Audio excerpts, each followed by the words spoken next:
Bismillahirrahmanirrahim. Assalamualaikum warahmatullahi wabarakatuh. Pada hari ini pokok bahasa yang kita pelajari adalah pola klasifikasi dan kode arsip. Pola klasifikasi dan kode arsip ini sangat-sangat menentukan dalam proses penanganan surat masuk dan surat keluar maupun penyimpanan dan penemuan kembali arsip. Baik, saya coba menjelaskan tentang apa sih yang dimaksud dengan pola klasifikasi. Pola klasifikasi adalah pengelompokan secara secara sistematis terhadap sejumlah pokok masalah. Klasifikasi Karsipa ini merupakan klasifikasi disusun berdasarkan masalah sehingga mencerminkan fungsi dan kegiatan pelaksanaan kegiatan organisasi. Jadi di sini sebenarnya bahwa pola klasifikasi itu disusun secara sistematis berdasarkan tugas dan fungsi dalam suatu organisasi. Yang mana fungsi dan tugas organisasi itu misalnya di dalam struktur organisasi ada kepegawaian, ada keuangan, ada pengadaan, ada hukum dan lain-lain sebagainya. Jadi ini yang dimaksud adalah pola klasifikasi itu berdasarkan uraian atau tugas atau fungsi di dalam struktur organisasi. Terus kemudian pola klasifikasi itu disusun berdasarkan subjek atau berdasarkan pokok masalah atau sub masalah atau sub masalah. Contohnya misalnya pokok masalah itu adalah kepegawaian. Sub masalahnya itu adalah cuti. Sub masalahnya adalah cuti melahirkan. Jadi di sini sebenarnya disusun berdasarkan sistematis. Jangan sampai pokok masalahnya adalah kepegawaian, sub masalahnya adalah gaji. Itu tidak sistematis di dalam tugas dan fungsi suatu organisasi. Nah, terus kemudian pola klasifikasi ini merupakan syarat dalam penataan berkas berdasarkan masalah. Terus kemudian apa sih gunanya klasifikasi? Guna klasifikasi itu adalah pengelompokan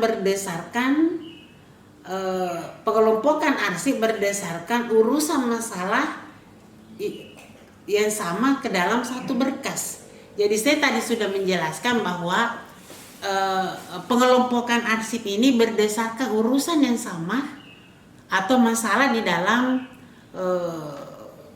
penataan berkas. Ya seperti tadi contohnya bahwa yang mana urusan yang sama, pengelompokan yang sama. Saya berikan contoh tadi adalah kepegawaian. Kepegawaian itu urusan yang sama, masalah yang sama, tentu ada kaitannya dengan kepegawaian. Misalnya katakanlah pokok masalahnya adalah kepegawaian, sub masalahnya adalah cuti, sub masalahnya adalah rekrutmen pegawai, sub masalahnya adalah mutasi. Tetapi bisa juga dibagi lagi, diturunkan lagi ke menjadi sub masalah. Katakanlah tadi cuti ya, cuti sub masalahnya adalah cuti melahirkan. Nah, katakanlah tadi sub masalahnya adalah rekrutmen pegawai. Terus kemudian sub masalahnya mungkin ada tes wawancara, tes psikotes dan lain-lain sebagainya.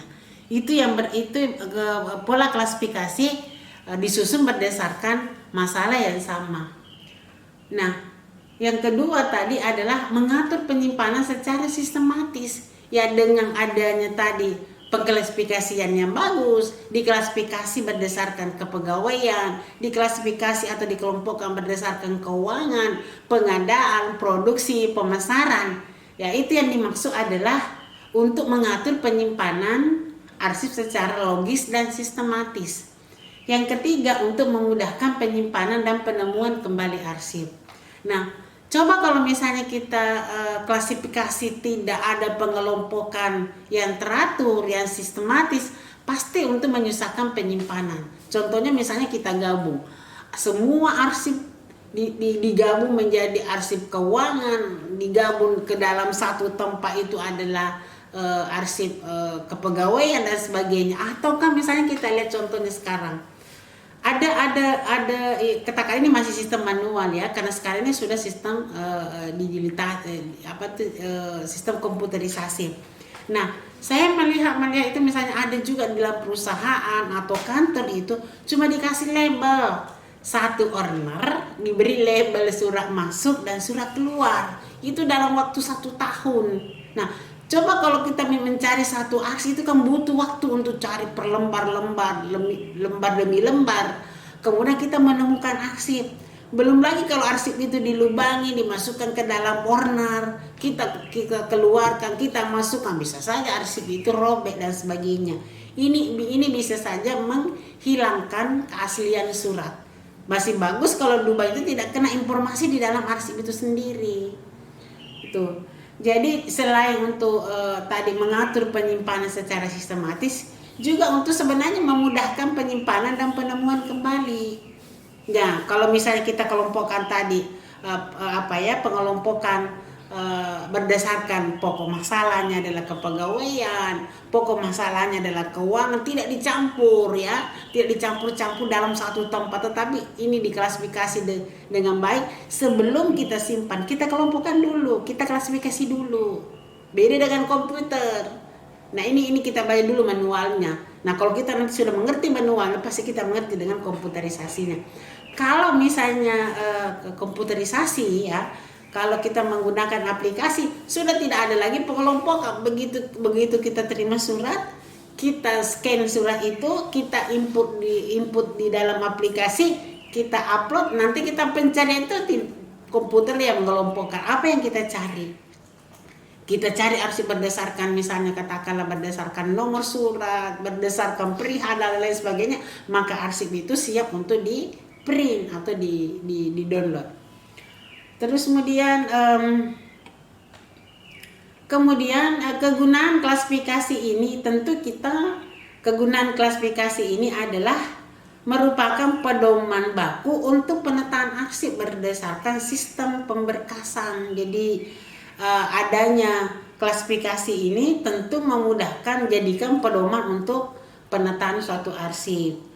Begitu pula juga untuk kebutuhan suatu organisasi ya, dengan pengelompokan pengklasifikasian arsip tadi itu untuk kebutuhan informasi, mengatur penyimpanan arsip yang logis, mendukung secara langsung dalam penyusutan arsip. Jadi adanya pengelompokan tadi tentu akan memudahkan penemuan, memudahkan penyimpanan, mendukung dalam penyusutan arsip. Juga begitu sarana pengendalian dan membantu dalam mempercepat penemuan kembali. Jadi saya sudah tadi katakan bahwa juga mempercepat dalam penemuan arsip kembali. Terus kemudian ada jenis klasifikasi. Jadi itu tadi ada pengertiannya klasifikasi. Nah, sekarang yang kedua adalah jenis-jenis klasifikasi arsip. Ada 2 jenis klasifikasi arsip, yaitu berdasarkan fisik arsip dan berdasarkan masalah. Jadi ini ada berdasarkan fisik arsip dan ada berdasarkan masalah. Yang mana yang dimaksud dengan berdasarkan fisik? Jadi fisik itu yang dimaksud adalah surat keputusan. Ya, surat yang dimaksud. Buku juga bisa adalah arsip kalau itu mengandung informasi untuk keberlangsungan suatu organisasi, majalah, surat tugas, berita acara. Jadi perlu mungkin saya jelaskan ada penjelasan sebelumnya bahwa apa sih bedanya arsip, apa bedanya dengan ada rekor dan lain-lain sebagainya, ada file, ada rekor, ada warkat ya. Jadi kalau misalnya file itu tempat untuk menyimpan arsip ya. Kemudian adalah rekor, itu adalah wujudnya, itu adalah fisiknya. Jadi yang dimaksud di sini adalah fisik arsip itu rekor arsip, rekornya arsip ya, maksudnya wujudnya arsip. Mau wujud arsip itu berdasarkan adalah katakanlah surat keputusan, surat tugas, sertifikat dan sebagainya, itu adalah fisiknya. Sementara yang kedua adalah jenis arsip itu berdasarkan masalah. Nah, bukan masalah ada persoalan, bukan. Ini berdasarkan suatu masalah. Berdasarkan suatu masalah artinya seperti tadi katakanlah surat keputusan ya, surat keputusan pengangkatan direktur, fisiknya adalah surat keputusan, Sementara masalah adalah informasi yang terkandung di dalam surat keputusan itu sendiri. Jadi itu yang dimaksud ya. Jadi apa isi dari fisik arsip itu adalah masalah. Apakah itu masalah kepegawaian, apakah itu masalah keuangan, ya itu yang dimaksud itu. Jadi saya ulangi lagi bahwa ada dua jenis sebenarnya jenis klasifikasi yang berdasarkan fisik dan berdasarkan masalah. Berdasarkan fisik yaitu wujud daripada arsip itu sendiri. Apakah itu berbentuk majalah, apakah itu berbentuk surat-surat, misalnya surat keputusan, berita acara, daftar hadir dan lain-lain sebagainya, notulen rapat, itu adalah fisiknya. Sedangkan masalah adalah informasi yang terkandung di dalam fisik arsip itu sendiri. Katakanlah apakah informasinya tentang kepegawaian, misalnya pengangkatan pegawai, ataukah misalnya informasinya adalah tentang keuangan. Katakanlah daftar gaji pegawai yang akan dibayarkan pada bulan Oktober dan lain-lain sebagainya. Itu adalah jenisnya. Terus kemudian ada syarat klasifikasi ya. Syarat klasifikasi itu ada 8. Syaratnya itu adalah syarat klasifikasi arsip itu, daftar klasifikasi dibuat secara tertulis. Jadi kita harus buat daftar klasifikasi itu secara tertulis. Kemudian bagaimana kita penggolongan masalah itu berdasarkan subjek, ya, subsubjek dan lain-lain sebagainya. Kemudian golongan masalah, ada golongan juga, itu dirincikan secara logis. Kemudian ada perincian setiap masalah. Kemudian ada judul setiap masalah. Daftar klasifikasi hendak dilengkapi dengan penjelasan tentang arti dan ruang lingkup seperti masalah tersebut. Ya, saya sudah jelaskan tadi. Terus kemudian ada daftar klasifikasi dilengkapi tanda atau kode. Sebentar saya akan jelaskan bagaimana sih sebenarnya membuat tanda atau kode. Jadi daftar klasifikasi ini dilengkapi dengan tanda atau kode. Kode ini untuk membedakan antara satu pokok masalah dengan satu dengan yang lain. Contohnya adalah kode klasifikasi keuangan, beda kodenya dengan kode klasifikasi kepegawaian. Terus yang bentuk daftar klasifikasi, ya itu ada daftar. Terus kemudian daftar klasifikasi harus dilengkapi dengan indeks. Jadi ada indeksnya. Terus kemudian setiap penata arsip itu masing-masing satuan kerjanya ada pengolah. Demikian pula dengan misalnya memiliki dengan daftar klasifikasi tersebut.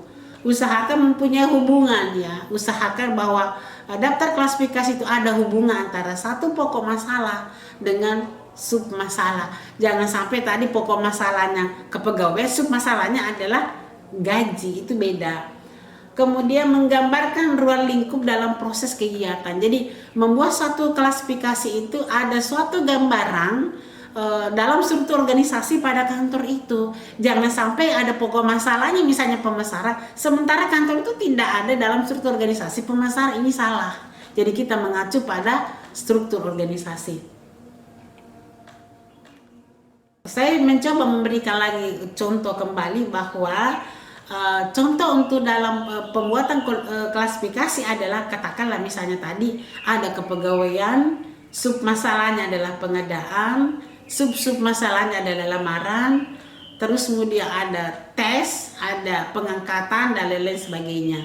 Katakanlah keuangan ya, pokok masalahnya keuangan, sub masalahnya adalah gaji, sub masalahnya adalah gaji harian, gaji gaji mingguan dan gaji bulanan. Itu salah satu contoh untuk menentukan kode klasifikasi.